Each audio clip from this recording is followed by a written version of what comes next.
আজকে পুজোর স্পেশাল একটা রেসিপি তোমাদের সঙ্গে আমি শেয়ার করছি। এটা হচ্ছে গার্লিক বাটার চিকেন। তো আমি গোলমরিচ দিলাম, নুন দিলাম আর আদা রসুন পেস্টটা দিলাম। এবার এটা আমি 10 মিনিটের জন্য একটু ম্যারিনেট করে রাখবো। 10 মিনিট হয়ে গেছে। এবার আমি 2 চামচ কর্নফ্লাওয়ার এর মধ্যে আমি দিয়ে দিলাম, দিয়ে আরও 5 মিনিট রেখে এটা আমি ফ্রাই করে নেব। আরও 5 মিনিট হয়ে গেছে। এবার এগুলো আমি ফ্রাই করে নিচ্ছি।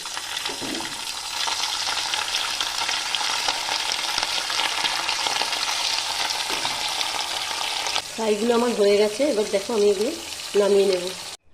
2 চামচ বাটার আমি দিয়ে দিলাম। এবার আমি রসুন কুচিটা আমি দিয়ে দিচ্ছি।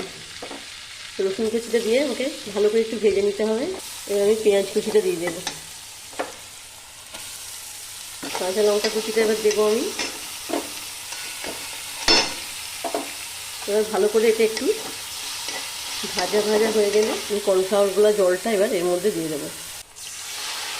এবার ভালো করে এটা আমি একটু মিশিয়ে নেব। গ্রেভিটা ফুটে গেছে। এবার আমি নুন আর গোলমরিচটা এর মধ্যে আমি দিয়ে দিলাম। এবার চিকেনটা দিয়ে দিচ্ছি। ভালো করে এটা আমি একসঙ্গে একবার মিশিয়ে দেবো সবটা। এবার লেবুর রসটা আমি দিয়ে দিলাম আর কুচিয়ে রাখা ধনে পাতাটা আমি ওপর থেকে দিয়ে দিচ্ছি। বাটার গার্লিক চিকেন আমার একদম তৈরি হয়ে গেছে।